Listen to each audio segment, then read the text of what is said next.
আসসালামু আলাইকুম, কেমন আছেন সবাই? আজকে শুক্রবার ইন্ডিয়াতে রিলিজ হয়েছে দুইটা Bollywood movie, Emraan Hashmi starter ground zero, আর একটা হচ্ছে গিয়ে বলিউডের নবাব সাইফ আলী খানের jewel thief. Ground zero release হয়েছে সিনেমা হলে এবং জুয়েল থিফ রিলিজ হয়েছে নেটফ্লিক্সে। দেখে নিলাম দুইটা মুভি, এখন কথা বলবো একটা একটা করে। তো প্রথমে যে মুভিটা নিয়ে কথা বলবো সেটা হচ্ছে Imran Hashmi starter ground zero.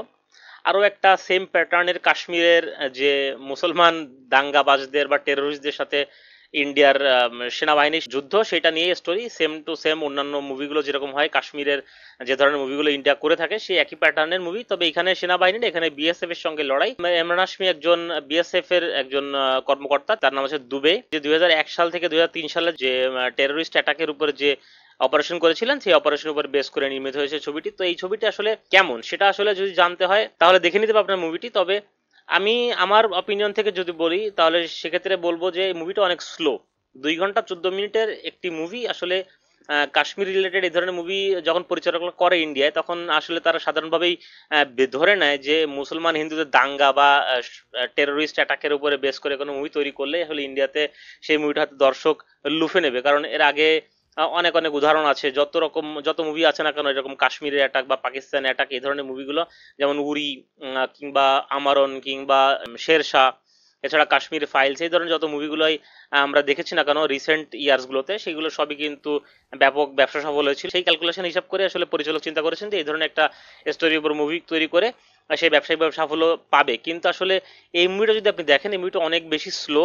Story line build up করতে করতে কিন্তু আসলে প্রথম হাফ চলে যায়। যেহেতু মুভিটা অনেক ছোট, সেহেতু যদি প্রথম হাফ যদি স্টোরি লাইন বিল্ড আপ করতে করতে বা ক্যারেক্টার দেখাতে দেখাতে যদি শেষ হয়ে যায়, তাহলে মেইন স্টোরি বা মেইন অ্যাকশন ফোকাসগুলো বা মেইন যে টেরোরিস্ট অ্যাটাকগুলা যেভাবে বিএসএফ প্রতিরোধ করে সেগুলো আসলে কখন দেখা হবে? দেখতে দেখতে আসলে ঘুম চলে যাবে আপনার চোখে। যদি আপনি অভিনয়ের দিক থেকে কথা বলেন তাহলে ইমরান হাশমি বরাবরই ভালো অভিনয় করে থাকেন, তো তার অভিনয় নিয়ে আসলে বলা তেমন কিছু নেই। তবে তার যে এফোর্টটা তিনি দিয়েছেন সেই এফোর্টটা আসলে তেমন একটা কাজে লাগেনি, কারণ মুভির স্ক্রিন প্লে অনেক স্লো স্লো ছিল।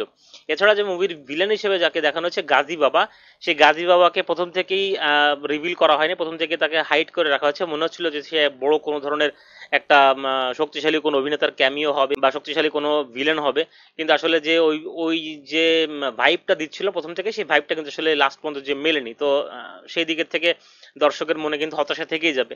তো এই সার্বিক দিক বিবেচনা করে আমার কাছে খুব একটা ভালো লাগেনি। আপনারা যদি এই ধরনের মুভি পছন্দ করে থাকেন তাহলে দেখতে পারবেন।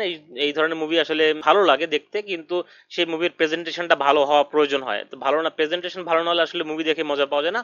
তো সেই দিক থেকে আমার অপিনিয়ন হচ্ছে মুভিটা ওয়ান টাইম ওয়াচ। যারা এই ধরনের মুভি পছন্দ করেন, ইমরান হাশমির ফ্যান আছেন, তারা এই মুভি দেখতে পারেন। তা না হলে এই মুভিটা আমি রিকমেন্ড করবো না। এই ছিল গ্রাউন্ড জিরো মুভির উপর আমার অপিনিয়ন। পরবর্তী ভিডিওতে আমি জুয়েল থিফ নিয়ে কথা বলবো। তো ভালো থাকবেন সবাই, যারা এখনো মুভিটি দেখেনি তারা দেখতে পারেন। ডেসক্রিপশন বক্সে আপনারা আমার টেলিগ্রাম গ্রুপের লিঙ্ক পেয়ে যাবেন, সেখান থেকে আপনারা মুভিটি দেখতে পারেন। কথা হয় পরবর্তী ভিডিওতে। ভালো থাকবেন সবাই, হ্যাপি ওয়াচিং।